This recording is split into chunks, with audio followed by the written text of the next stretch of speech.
Dr. Karen Hills Pruden, and you have reached another episode of Leadership is Served. And I have a super treat for you. I have none other than Joe Dillard. He is a longtime leader friend of mine. And so we're going to talk leadership. Joe, if you can tell the leadership community whatever it is that you want to tell them about how you operate in this space called life. Definitely. Thank you for having me, Dr. Pruden. And I think it goes without saying that I have to open up with behold, the green and gold. As a graduate of the Norfolk State University. Right now, my title is the Director of Equitable Innovation and Legislative Policy at GRTC, which is in the Richmond region. I've always been a Hampton Roads person. If you cut me now, I'll bleed salt water from the Chesapeake Bay. But I have transitioned up to the Richmond region to continue the efforts that I'm doing that we're going to probably talk about a little bit today about like sector. I've always been in this transportation space, but like yourself, Dr. Pruden, I've also been a leader outside of the career world and social movements as well. So I think it kind of sharpened my teeth to climb a little bit quicker on the career side when it comes to being a leader and a young leader in career. And I think we're going to talk about that as well, the difference between being a social leader and being a leader in your career field when you have direct management and you're not doing it for free. So I'm interested and I'm excited to talk about or talk with you today, not only about my role in transportation and how I got here, but the elevated conversations that we're having concerning diversity, equity, and inclusion across the nation is probably long overdue. This morning, I was reading some financial data, just seeing how the average median income from women is $10,000 less than men. So these type of conversations are long overdue. Often, and we're going to probably talk about it, I see people that get on LinkedIn or we see it on the news that people are the first woman doing this, the first African American doing that. And it's 2021 and we're still just getting to some of these milestones. So yes, I'm glad to be here to talk about my leadership, of course, hinting on your leadership and how we got here and the shoulders we stood on and how we're going to hand the baton forward. Absolutely. And just to share a little bit about who our audience is, our leadership community is multi-generational. So we have individuals who are emerging leaders, they're early in their career. We have leaders who are mid-career, they're seasoned, they've been in leadership for over a decade. And then we also have individuals who are retired, who are pushing back and pulling people forward. But they're also helping me uncover and pull the covers off what leadership really is. And so we want, for those who aspire to leadership, we want them to know exactly what it is that they're going to be signing up for, the good, the bad, and maybe some of the opportunities that are there. And so let's move into the first question, which is the question I like to open with is, are leaders born or created? What do you say to that? That's a very good question, Dr. Pruden. And I guess this is all objective based. For me, I think leaders are created.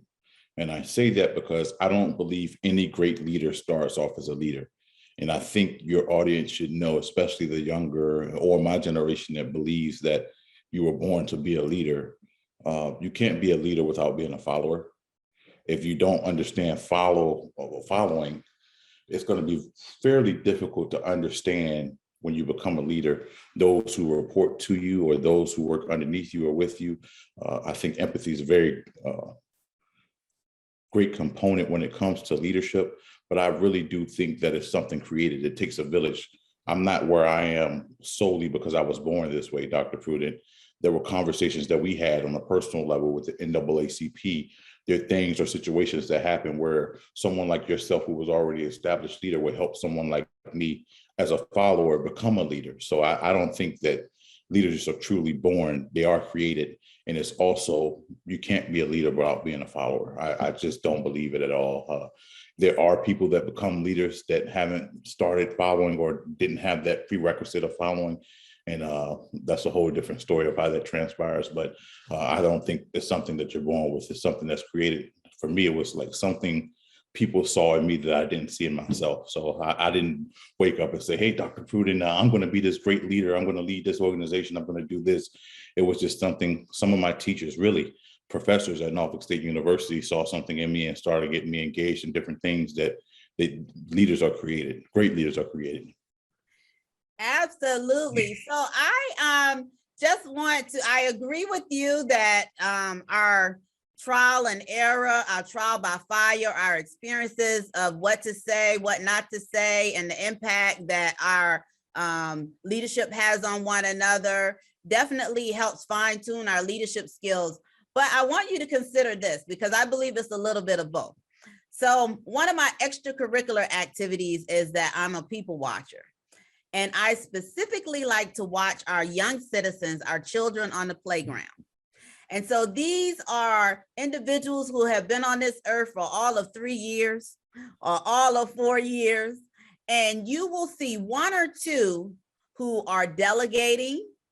You will see one or two who are assessing abilities like, Karen, I don't want you on my team because you can't run.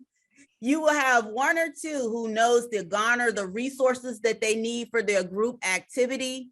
You will have one or two who step up and speak on behalf of the entire group. And so for those young citizens who have been on this earth for a very short period of time, they have not had the long-standing interactions that maybe you and I may have had with individuals to kind of fine-tune their skills. So for our young citizens, I think that there is something innately in them in terms of leadership competencies. I also believe that maybe all of us do have them, but they do not show up at the same time in life. I think for those young citizens, it showed up very early, and maybe others who recognized it in them cultivated it so that they became a leader maybe earlier in life. But I also believe those same children that they were leading on the playground who were not saying anything or exhibiting any leadership qualities at that time too can become leaders. And they can become leaders by their experiences. They, trial by fire, their what to say, what not to say, repeat those things that were successful, recreate those things where you have opportunity. So because our young citizens on this earth who don't have any formal training or interaction, I think it's a little bit of genetic, and then it's a whole lot of cultivating, fine-tuning throughout your leadership walk. So I think it's a little bit of both, but I don't disagree with you. But I tell you, if you go on any playground, you'll figure out who the leader is. That's a good observation. I won't disagree when you say it that way. Absolutely. So let's talk about a young Joe. So when you were a child, or a youngster, what occupation did you desire to pursue? I guess the occupation that I hate now. I think, like every young boy, I wanted to be a football player, an NFL football player. Knowing what I know now and all the CTA, that was definitely not a thing. But my father was a state football player, state champion at Virginia. He went to EC Glass in Lynchburg. So all I knew kind of coming up was sports. So we were a big sports family, and I gravitated towards football more. So I wanted to be a football player up until, I guess, my 11th grade year in high school. Then I kind of got on with my guidance counselor, who I still talk to today, Ms. Jackson, and started looking into career fields. I did enjoy politics as well. And I know we're going to talk into that, but when I was a child, I wanted to be a NFL football player. And I thank God that I wasn't 6'6", because I think the only thing that I didn't have was the height, and my hands would probably be all messed up right now. So, God's plan is always a great thing. And it kind of goes back to what you were saying as far as children and leadership roles. I consider myself like an ambivert. So I'm naturally an introvert, but when I have to be an extrovert, I have to be. When it comes to speeches and things of that magnitude, I don't know how I do it, Dr. Pruden, but somehow it gets done. But it also reminds me back when I was like a child. I'm a preacher's kid.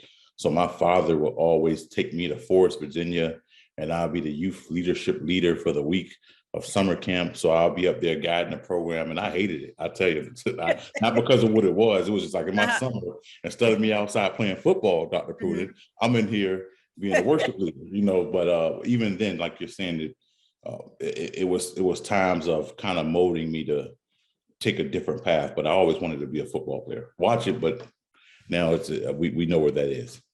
Well, thank goodness for the pivot. A young Karen, I wanted to be a lawyer. from I don't know, kindergarten all the way up to law school. I got into law school and decided I don't want to be a lawyer. And it's an interesting story because I am so goal oriented.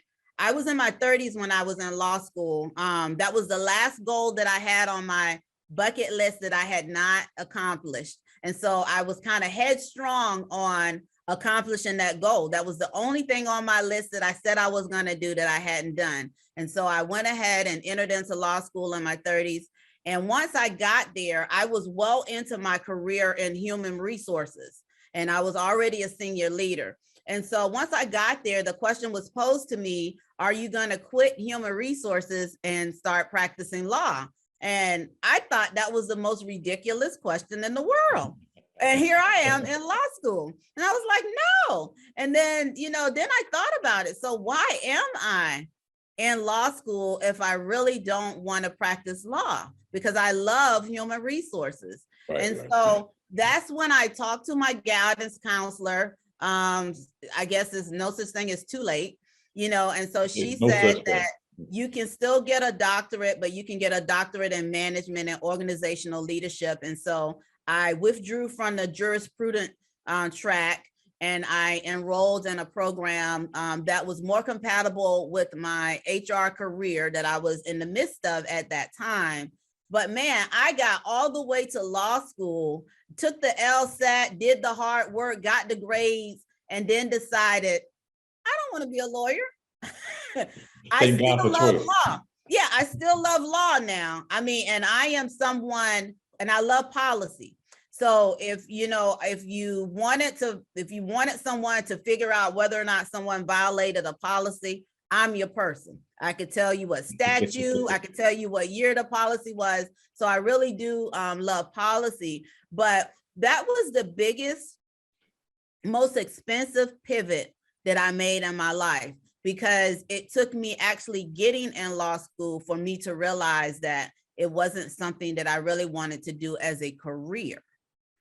And so I was able to pivot. And so my doctorate is in management and organizational leadership. So it goes to show that you don't necessarily, you have to have goals, aspirations when you're young. I think everyone should aspire to be something, something. You got to have something you look forward to being when you grow up, when you're a young person.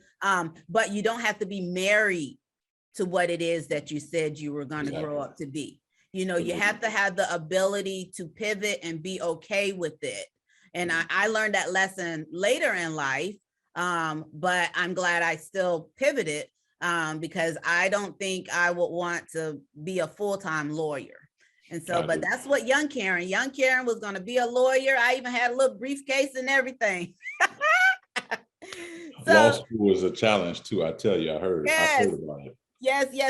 And hard, and so some people can't get in, and here I got in and everything and decided I didn't want to be there.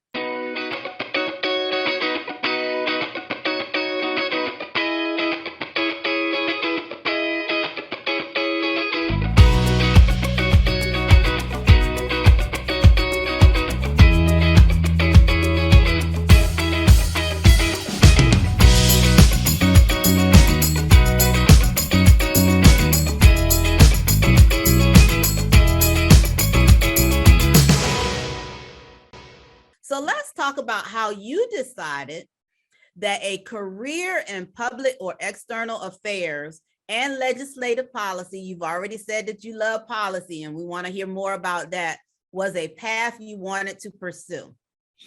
I think I always wanted to do college. When my major was poli-sci, it was more so wanting to make a change in the community. How can I put myself in a position not to be paid, because I didn't know how much lobbyist or any of the sector. My goal was politics, making a change. And the perfect example was, at the time, what mattered to me, Dr. Pruden, was Granby Street was known to have all these clubs. So when Anthony Burford came to our Norfolk State classroom, I was kind of upset because they're shutting all the clubs down. At the age I am, I love the clubs. I love the two-step, etc. And this man is in this room letting us know because one person was shot. around the corner from a club, that all the clubs on that street have to shut down.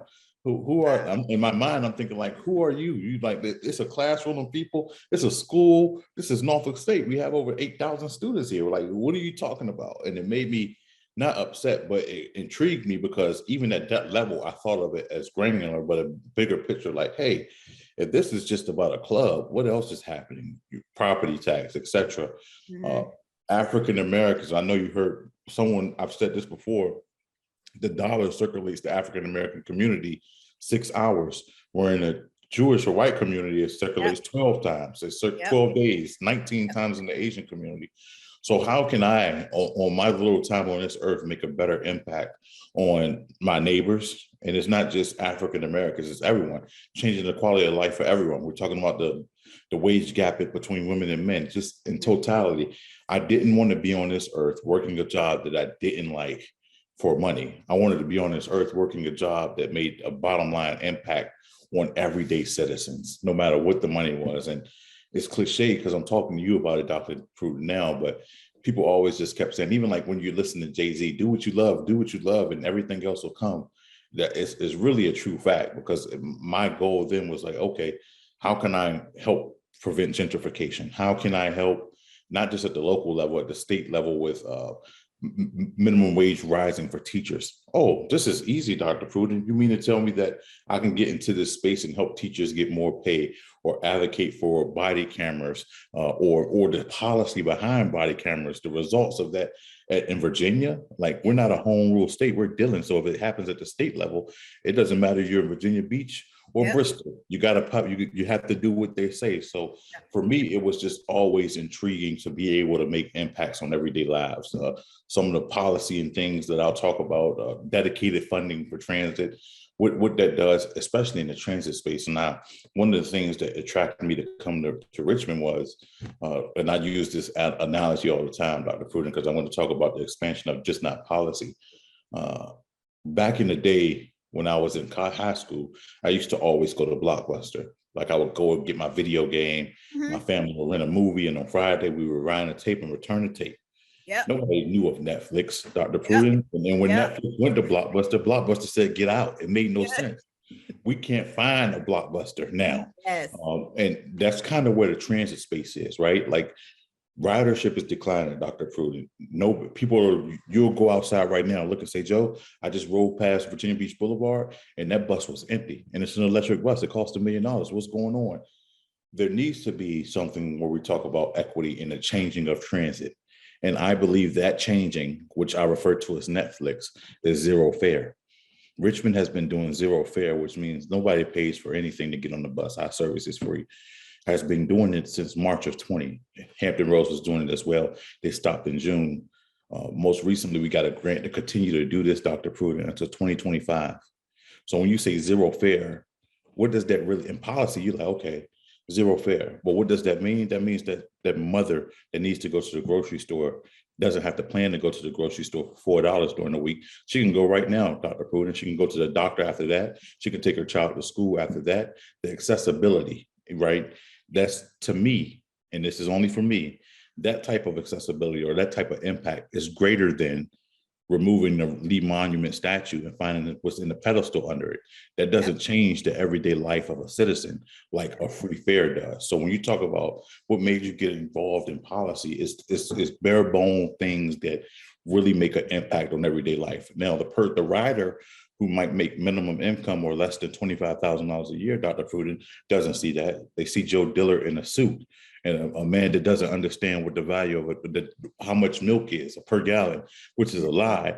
But the policy that I know that makes the impact, that's where the difference, like, okay, I understand how you may see me, but what I do, the greater impact or the greater good for encouraging or for pushing those efforts to make sure the community is represented is second to none. And rarely can you do that in other spaces like policy. That's a space that you can do it. And now that we're becoming more, I would say, involved, they're opening up to other spaces in the form of DEI, if that makes sense. So Apple doesn't have, hey, this strenuous policy that makes the everyday life better. But now that Apple has DEI, it will influence policy to make everyday life better.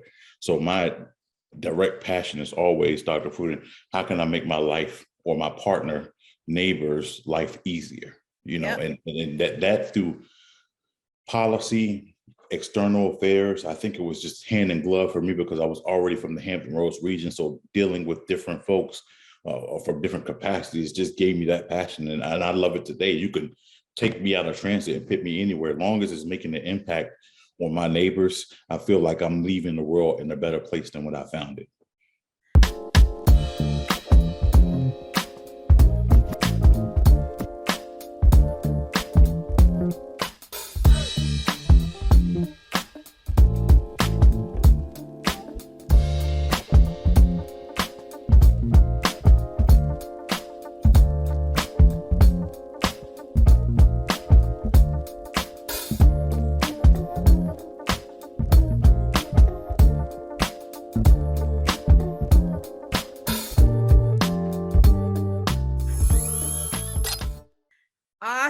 Awesome. So I'm gonna flip the script on you. I'm gonna ask a question, just freestyling it. So I'm going rogue for a minute.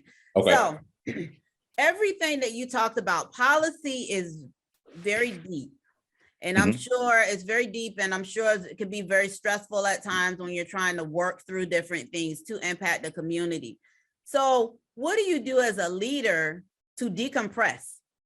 So that you are refreshed again to get back on the horse again the next day? What do you do as a leader that is going to relax your mind, your body, and your spirit so that you don't burn out from this policy work, which is very important work and needed work?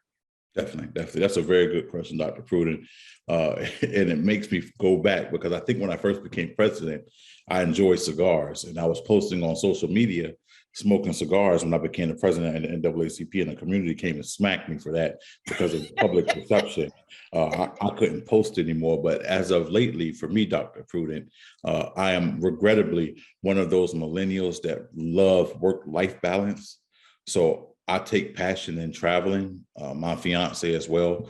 We always put something on the book. So right now I'm going to work tomorrow, Dr. Pruden, but I know in a few months I'm going to be on an island somewhere, right? And that's how I kind of recharge and relax. And as of lately, I find value of being a little bit more kind of on social media is a slippery slope. And I know you know this, Dr. Pruden, from HR. If you say the wrong thing, you could get canceled. Yeah. If you don't tote the party line, you can get in trouble.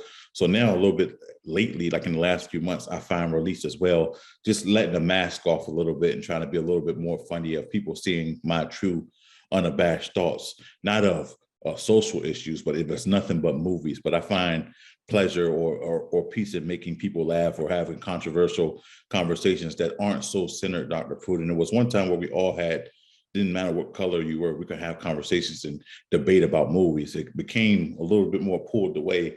COVID became, if you were vaxxed or not vaxxed, that's going to depend if I'm going to speak to you or not. And it kind of separated us more. So I would say traveling and being able to kind of not vent, but share or bring some humor to social media and my friends to kind of look at it from a different landscape definitely are what would help me, because you have to recharge. The leader is only good as the shoulders they stand on and how much energy they have. So if you burn yourself out, and I've known leaders, Dr. Pruden, that did it. I don't think I'm going to be that one because I probably take too many trips, but you're going to have to sue me for that one. But that's really how we kind of recharge and rejuvenate to make sure that we're doing the best we can, not just for ourselves, but for the people around us.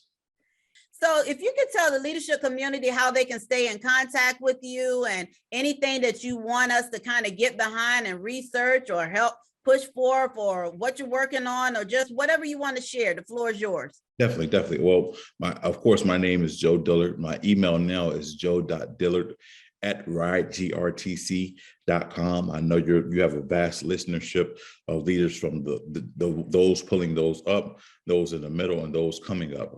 I love to say that I'm in the corridor between Hampton Roads and Richmond. So if there's anything that I can do for you guys in the Hampton Roads region, I'm still pretty plugged in.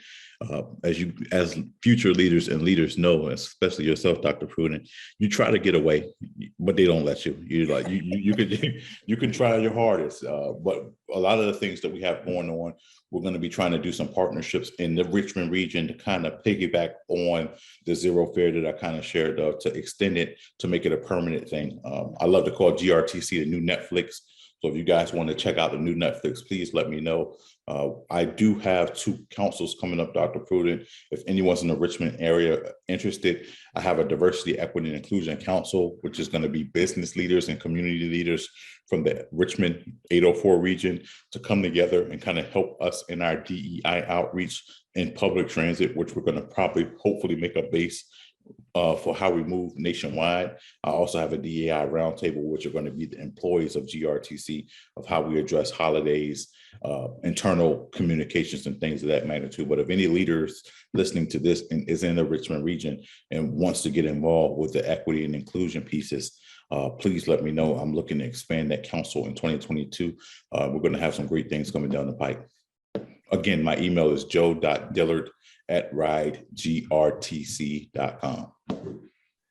Awesome. Well, it has certainly been our pleasure to have you here on Leadership is Served. And if you are out there chiming in and you happen to chime in the middle of this episode, I am Dr. Karen Hills Pruden. I am the creator and the host of Leadership is Served. And we air every Saturday at 10 a.m. Eastern Standard Time, US. Of course, we broadcast in over 223 countries, but we are 10 a.m. Eastern Standard Time, US time, and you'll have more to come.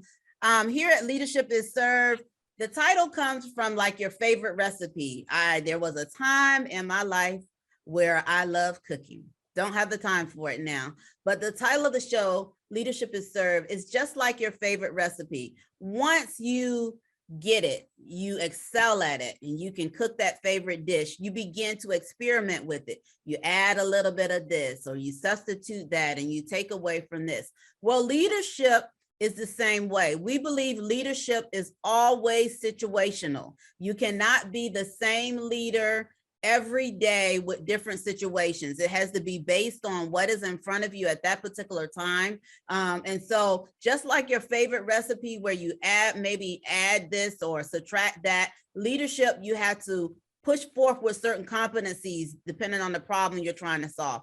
Pull back on certain things depending on the problem and the pain point that you're trying to resolve. And so that is where the title Leadership is Served comes from. And it's just a conversation, leader to leader, male, female, every different industry, for-profit, nonprofit, government. We have had politicians up here as well. But the goal is to elevate, educate future leaders so that they'll have a real outlook on what leadership is all about, the good and the opportunities. I won't say bad, I won't say ugly, sometimes I do, but the good and the opportunities.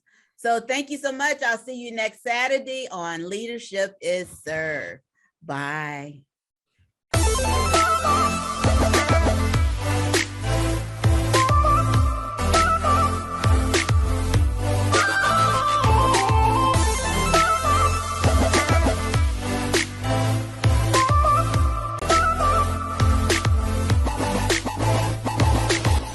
Us Brand and Business TV channel for exceptional professionals requiring quality and excellence.